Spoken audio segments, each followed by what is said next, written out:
Hello and welcome to Election Exchange. The polling season is officially over. Polling for all 119 assembly seats in Telangana took place today. It is a three-way contest among Bharatiya Rashtra Samiti, BJP and the Congress in the state. All eyes are now on December 3, when the results to 5 state assembly elections will be announced. But ahead of that, here are results of the exit polls that CNBC-TV18 has compiled for you, with a quick caveat: exit polls may go wrong as well. First to Rajasthan, where exit polls are betting on the BJP returning to power, as the state has historically changed parties every election. 199 of the 200 seats in the state went to polls. All exit polls are forecasting the Bharatiya Janata Party to come to power after a gap of 5 years. The magic number is 101. Now to neighbouring Madhya Pradesh, which promises to be a cliffhanger.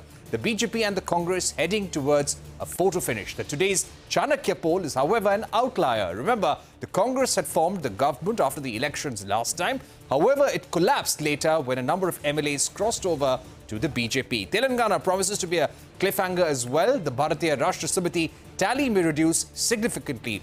The CNX has given a complete majority to the Congress. In Chhattisgarh, all polls are giving the Bhupesh Baghel-led Congress the edge.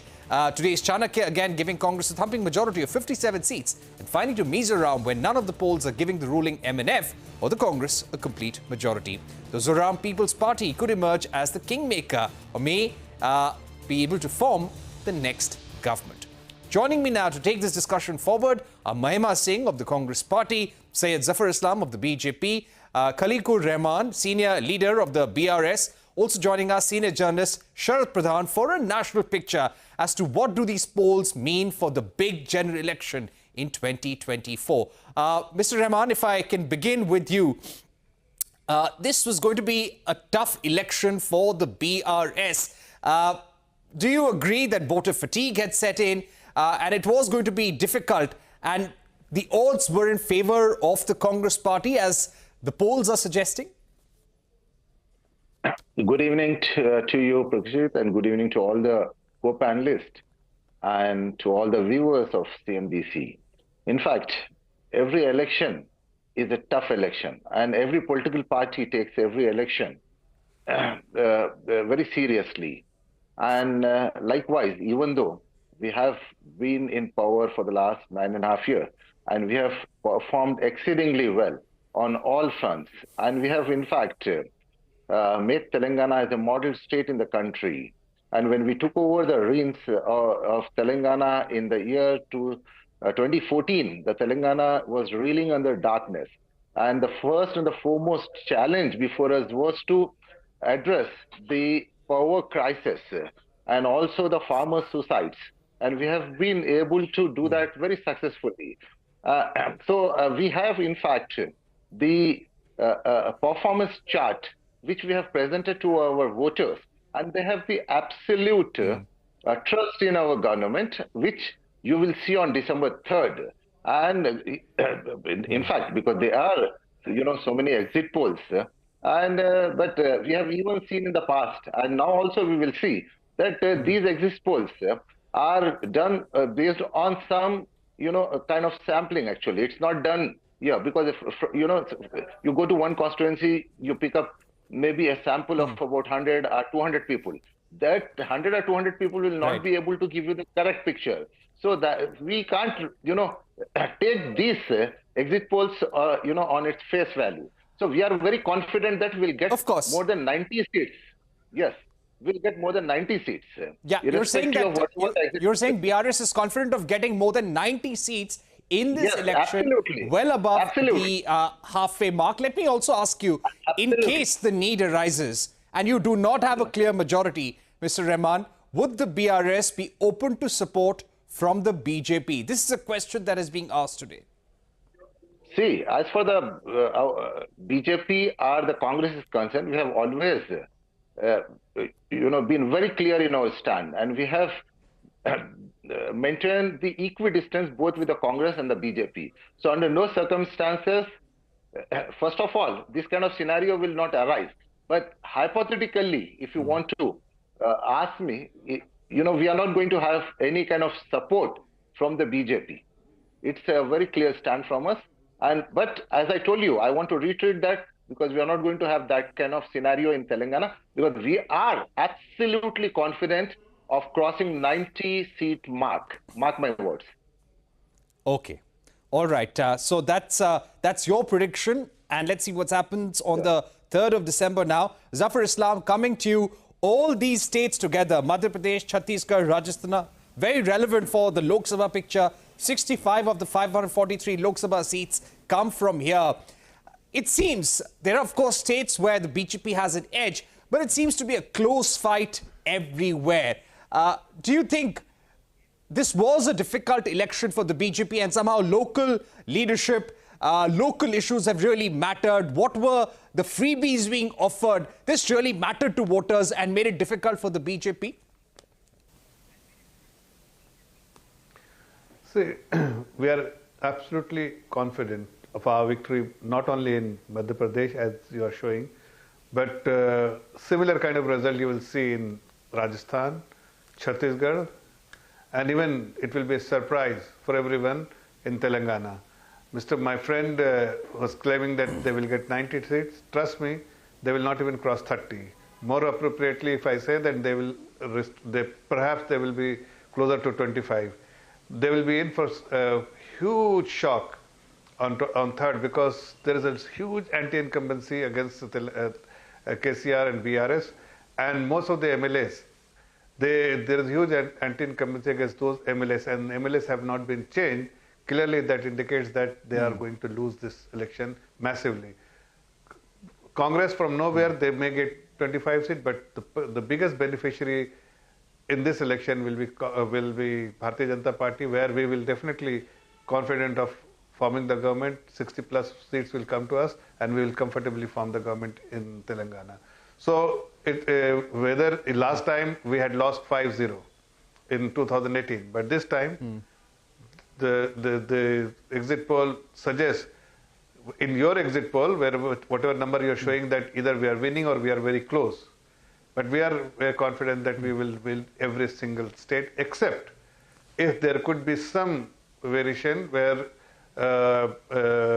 in northeastern state, where we do not have that kind of a clarity that how many seats we'll get, but we are also very confident of number of seats, but do not have the kind of clarity we have about Rajasthan, about Madhya Pradesh, about Chhattisgarh, and of course Telangana.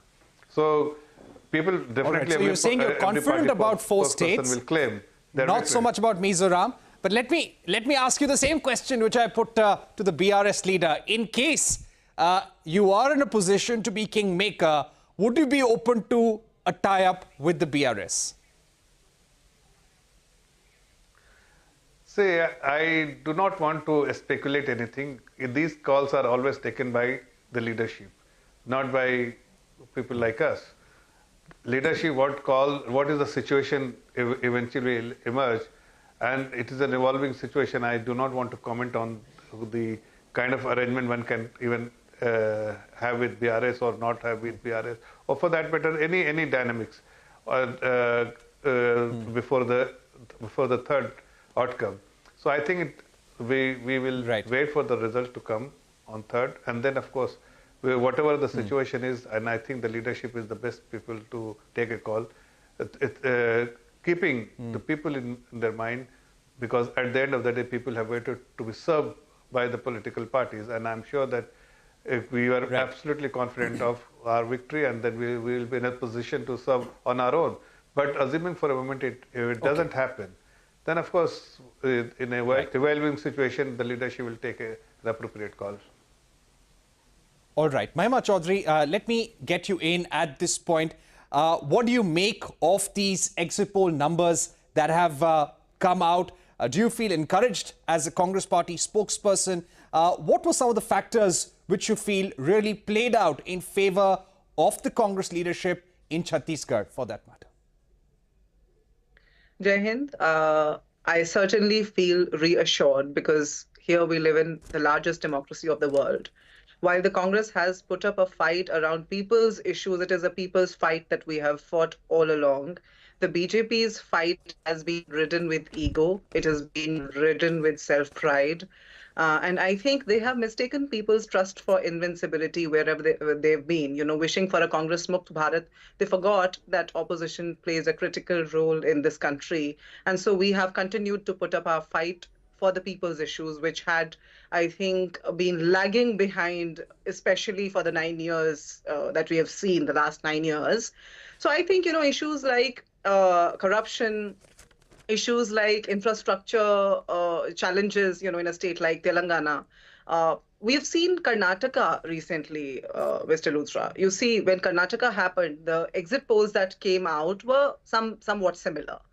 And we were very confident that it is a people's fight we are putting up. The BJP may be trying to imitate our, guarantee model, but I think it is really the intention that matters. And within the Congress, it has always been, ever since its inception, it has been the intention at the core, the true intention to serve the people, the true intention to bring welfare to the people, rightfully so, when they put their trust in us, is what has been at the core of our fight, is what has been at the core of our endeavor as a political party, and we shall continue to do so. We are very confident when the results are out on the 3rd of December. We will be winning all the 5 states. I'm very confident, although Rajasthan shows a clear a lag somewhere in most of the polls, but there are polls which show a very close neck-to-neck fight and even a little edge over the other. Of course, we've been ruling for 5 years and there are guarantees that we have fulfilled. So I do believe that the people will put their faith in the Congress for their welfare, for the democracy's good health in the future. Right. In states like Rajasthan, will the party, for that matter, depending on the result, will it continue to back Ashok Gehlot as the chief minister if the need arises, or will it be Sachin Pilot? What about Madhya Pradesh and Chhattisgarh? I think that is something to be left to the likes of Mr. Mallikarjun Kharge, who's, I think, is a stalwart in taking such decisions, and that will be seen at the time when it comes. But I do believe that the BJP having to bring up caste politics, in Telangana, in Rajasthan, having to target the chief minister around the caste, in itself speaks of the strength he embodies. And I think he's a huge resource to the party. But likewise, it is Mr. Sachin Pilot. So I think depending upon, what decisions need to be taken in the future, I think the call will be rightfully made by the leadership at the appropriate time. Right. A lot will depend on what the electoral position is after the results come out on the 3rd of December. We're taking a short break, but don't go anywhere. This discussion continues. We'll go back to all the party spokespersons. But when we return after the break, I'll be going across to Mr. Sharad Pradhan for the national picture emerging from these exit polls. We're taking a break. Be right back on CNBC.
Welcome back. We're in conversation with Mahima Singh of the Congress Party, Syed Zafar Islam of the BJP, Khaliqur Rahman of BRS, and journalist Sharad Pradhan. Sharad Pradhan, what is the larger picture emerging from this election? Let me begin with the state of Rajasthan.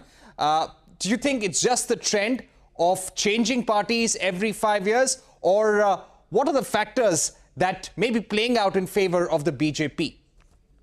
Well, you're right that Rajasthan has been, changing places in the last 25 years, and it's the chair has been shuttling between Ashok Gehlot of the Congress and Vasudha Raje of the Bharatiya Janata Party, and that's the reason that even today it is seen as a neck-and-neck fight.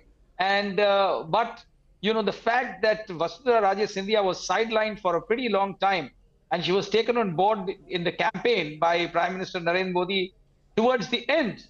And even then, she was rarely, except for one rally of the Prime Minister, she wasn't seen very much campaigning for the party, whereas she was concentrating only in areas which were where her own hand-picked people were contesting, who had initially also been denied tickets, but eventually, after she was taken on board, yes, the fact remains that the election was contested largely on the face of Narendra Modi, and Vasudha Raje Scindia was sidelined.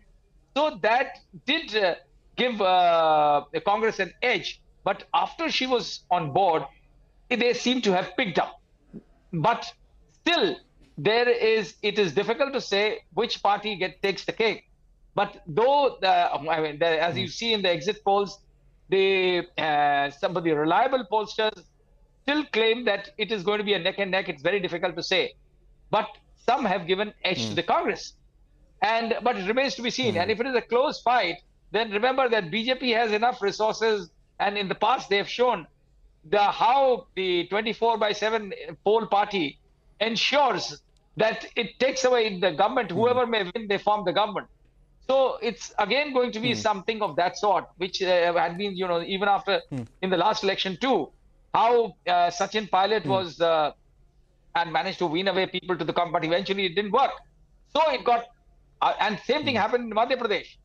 So again, and because Madhya Pradesh too, as one sees even in the exit polls, that's going to be a close contest. So the fight is going to be tough, but and considering that 24 elections are not very far away, and which is very extremely of prime importance for Narendra Modi to remain in power. So they would move heaven and earth to see wherever there is a close contest in the results are both the parties are neck and neck, then there would be all kinds of games being played. A lot of horse trading will take place. So, but okay. I feel, yeah. All right, Sharad Pradhan, I'll return to you. Zafar Islam, coming back to you on the issue of Madhya Pradesh, looking like a cliffhanger, it could be a photo finish. Why has it been difficult for the BJP here? Do you feel that this is again about states where you have strong leadership, there somehow the local issues come into effect and the BJP finds it difficult? What is your larger picture or prediction for the state of Madhya Pradesh? Well, Madhya Pradesh, I think you are showing 151, your survey, but we are absolutely we are showing a cliffhanger, yes. Yeah, but see, as I said in the beginning itself, not only Madhya Pradesh, be it Rajasthan, be it Chhattisgarh, or even Telangana, it is all the way BJP. Madhya Pradesh is a comfortable victory in Madhya Pradesh. So is the comfortable. Mr. Sharad Pradhan is talking about edge Congress or it's like a neck to neck. There is no neck to neck. The margin will be at least 30 seats, 25 to 30 seats between us and Congress in Rajasthan. Madhya Pradesh, it will be much steeper. And Telangana, of course, I can say that between BRS and Congress, both put together will be closer to us, but we will definitely be, as a single party, we will definitely be in a position to form the government. So whether you talk about Madhya Pradesh, whether you talk about Chhattisgarh, whether you talk about Rajasthan, my answer is that we are all the way winning all these 4 states. I'm not overly confident or very confident about Mizoram in terms of how many seats we will get, because Mizoram we do not have the kind of organization we have in all the other places, because Madhya Pradesh is our bastion. We have huge number of Karyakartas who are totally committed to the party's welfare. So we know that exactly what is the feedback we have from the ground. Likewise in Rajasthan and Telangana, it's a new organization, very committed workers working for a massive outcome. And this time I'm sure that we'll surprise everyone with the result what we will be demonstrating in the state of Telangana. So we are very confident of our victory. Okay, Mahima. Like in 2018 where we had Mahima Singh. 5-0-5. This time it will be 4-1 or 5-0. All right, so let's see what happens on the third. Mahima Singh, if I can return to you, in Chhattisgarh, there were very strong welfare schemes that were promised by the Congress party. In fact, there was literally a contest of manifestos, contests of freebies between the Congress and the BJP. How are you going to deliver on these? How will these welfare schemes really perform? Wouldn't it put a lot of pressure on the state finances as well? Well, to answer that, I would certainly come about. But before that, when I was hearing the BJP spokesperson on when he responded to the Madhya Pradesh question, that is the very overconfidence I was already talking about. The invincibility which they take for granted. They think that they've become the invincibles in India. And with that, I would remind of the Vyapam scam, the Patwari recruitment scam, the Mahakal Lok construction scam. The voter fatigue is immense in Madhya Pradesh. So the BJP it seems not to have taken lessons from the position it was in 2018, where amidst COVID, when people were striving for oxygen, it was the BJP that was actually playing the political game in Madhya Pradesh. Now, come to your question about Chhattisgarh. I think the position is very clear. One is that the BJP doesn't have any chief ministerial candidate there. The popularity of our incumbent CM remains to be the highest, and that is because we have fulfilled the welfare promises we made, Mr. Luthra, in 2018.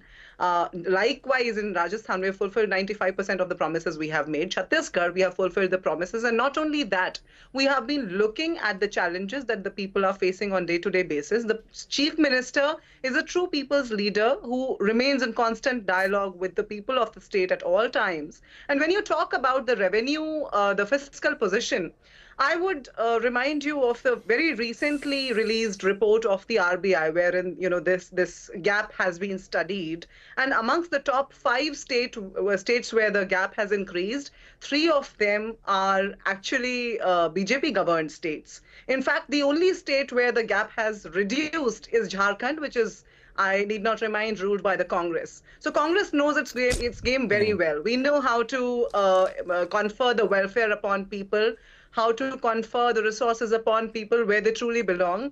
We come to the government not to do 40%, 50% commission and corruption. We assume power, rightly so conferred upon us by the people where it truly belongs, to return it to them in the best possible manner, and we shall continue to do so. All right, we've completely run out of time. We'd like to thank all our panelists for joining us. Mahima Singh, Zafar Islam, Mr. Rahman and Sharat Pradhan, senior journalist. With that, we are coming to the end of this special broadcast on the election exchange. Let's see what happens on the 3rd of December now. News continues on CNBC right here.